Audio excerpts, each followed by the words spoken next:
കേട്ടത്. ഏറ്റവും പ്രധാനം ഞാൻ നേരത്തെ പറഞ്ഞതുപോലെ ഇതൊരു സാധാരണ ദൗത്യമാണ് നാസയെ സംബന്ധിച്ച്. അവരൊരിക്കൽ പോലും ഈ ബഹിരാകാശ സഞ്ചാരികൾ അവിടെ സ്റ്റാൻഡേർഡ് ആണ് അല്ലെങ്കിൽ അവരവിടെ കുടുങ്ങി എന്നൊരു വാക്ക് പറയാൻ അവർ സമ്മതിച്ചിട്ടില്ല. അതിപ്പോൾ അവർ നേരിട്ട് സംസാരിക്കുമ്പോൾ സുനിത വില്യംസ് ആയാൽ പോലും ഒരിക്കലും അത് പറഞ്ഞിട്ടില്ല. എക്സ്റ്റെൻഡഡ് മിഷൻ എന്ന് മാത്രമേ അവർ പറഞ്ഞിട്ടുള്ളൂ. പക്ഷെ അപ്പോൾ പോലും ഒരു അനിശ്ചിതാവസ്ഥയുണ്ടായിരുന്നു. എപ്പോൾ തിരിച്ചു വരും, എങ്ങനെ തിരിച്ചു വരും? ആ ഒരു വാഹനത്തിൽ പോയി ആ വാഹനമാണ് അവർക്ക് പരിചിതമായിട്ടുള്ളത്, മറ്റൊരു വാഹനത്തിൽ തിരിച്ചു വരിക, ഇതൊക്കെ എന്തൊക്കെ പറഞ്ഞാലും അപ്രതീക്ഷിതമായ കുറേ കാര്യങ്ങളായിരുന്നു. ആ അപ്രതീക്ഷിതമായ സാഹചര്യങ്ങൾ അല്ലേ ഈ മിഷനെ ഇത്രയേറെ ശ്രദ്ധയിലേക്ക് എത്തിച്ചത്? ഹലോ ശ്രീ ഷാബു പ്രസാദ് കേൾക്കാം? ഹലോ, പറയൂ. ഞാൻ ചോദിക്കായിരുന്നു, അതിന്റെ ഒരു അൺസർട്ടനിറ്റി ആയിരുന്നു ഈ ഒരു മിഷന്റെ ഏറ്റവും വലിയ പ്രത്യേകത എന്ന് തോന്നുന്നു.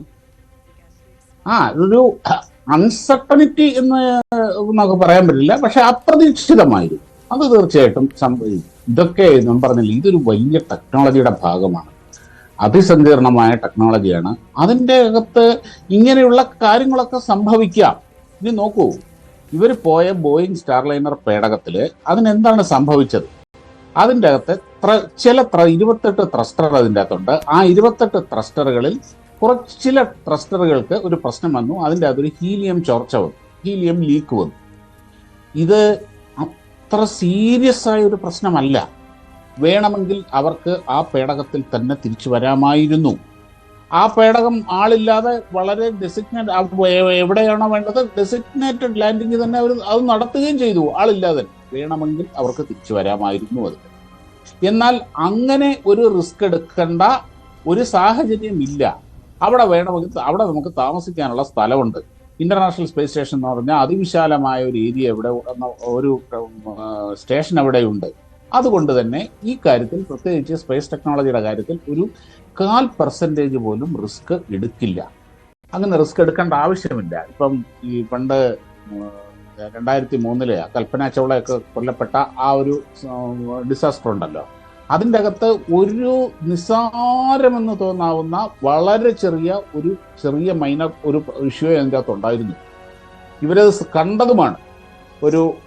ഇതിൻ്റെ ലോഞ്ചിങ്ങിൻ്റെ സമയത്ത് ഇതിൻ്റെ ഒരു ഫോം ഇളകി വന്ന് ഇതിൻ്റെ ഇടത്തെ ചിറകിൽ തട്ടി. അവിടെ 6 mm മാത്രം നീളമുള്ള ഒരു ചെറിയ ക്രാക്ക് ഉണ്ടായി. ആ ക്രാക്കിൽ കൂടെയാണ് റീ എൻട്രി സമയത്ത് ഇതിൻ്റെ അകത്ത് ചൂട് ഗ്യാസ് അകത്ത് കയറി അത് പ്രശ്നമായി പൊട്ടിത്തെറിച്ചത്.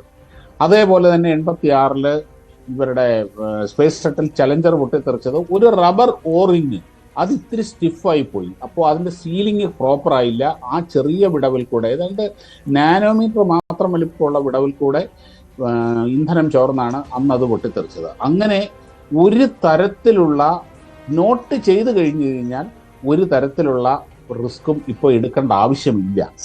അതുകൊണ്ടാണ്. അതേസമയം ഇങ്ങനെ അന്താരാഷ്ട്ര ബഹിരാകാശ നിലയം എന്ന് പറയുന്നൊരു ഫെസിലിറ്റി അവിടെ ഇല്ല എന്ന് വിചാരിക്കും. ഇവർക്ക് തിരിച്ചു വരികയും വേണം. അപ്പോൾ വേറെ മാർഗമൊന്നുമില്ല, ആ റിസ്ക് എടുത്തേ പറ്റുകയുള്ളൂ.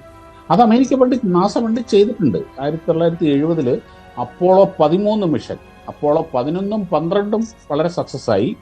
അത് കഴിഞ്ഞ് അപ്പോളോ 13 മിഷൻ അവിടേക്ക് പോയപ്പോൾ ചന്ദ്രന്റെ അടുത്തെത്തിക്കഴിഞ്ഞ് അതിൻ്റെ ഉള്ളിൽ വളരെ സീരിയസ് ആയിട്ടുള്ള ഓക്സിജൻ ടാങ്ക് പൊട്ടിത്തെറിച്ചു.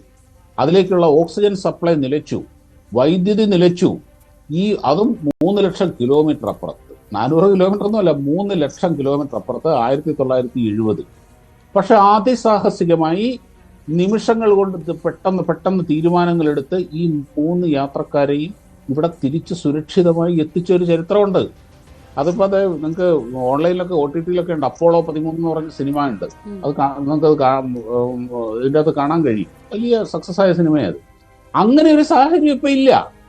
അതുകൊണ്ട് തന്നെ മറ്റൊരു ദൗത്യത്തിന്റെ ഭാഗമായിട്ട് അവരെ തിരിച്ചു കൊണ്ടുവരാം. അതേപോലെ എമർജൻസി ആയിട്ട് അവരെ പെട്ടെന്ന് തിരിച്ചു കൊണ്ടുവരേണ്ട ഒരു സാഹചര്യവുമില്ല.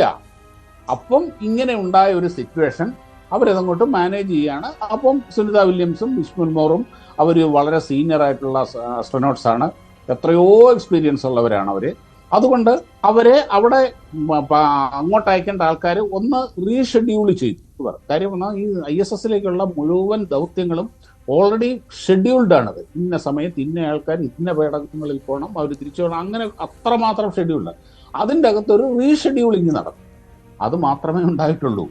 ഈ കഴിഞ്ഞ കുറച്ച് മാസങ്ങളായിട്ട് ISS കമാൻഡ് ചെയ്തുകൊണ്ടിരുന്നത് സുനിത വില്യംസ് ആണ്. കാര്യം അവർ അത്രമാത്രം എക്സ്പീരിയൻസ്ഡ് ആണ്. അതല്ലാതെ ഇതിൻ്റെ അകത്ത് പ്രത്യേകിച്ച് അപ്രതീക്ഷിതമായ ഒരു ടെക്നിക്കൽ ഒരു ഗ്ലിച്ച് ഉണ്ടായി. അപ്പം അതുമായിട്ട് ബന്ധപ്പെട്ട് ഒരു റീഷെഡ്യൂളിംഗ് നടന്നു. ഇവരുടെ മിഷൻ എക്സ്റ്റെൻഡ് ചെയ്തു. അത്രേ ഇതിൻ്റെ അകത്ത് സംഭവിച്ചിട്ടുണ്ട്. ബാക്കിയുള്ളതെല്ലാം ഹൈപ്പാണ്. ഒരുപക്ഷെ അതിന്റെ പിറകെ ഈ രാഷ്ട്രീയമൊക്കെ വന്നപ്പോഴായിരിക്കും ഇത് ഇത്രയും വലിയ ആ ഒരു ഹൈപ്പിലേക്ക് വന്നത്.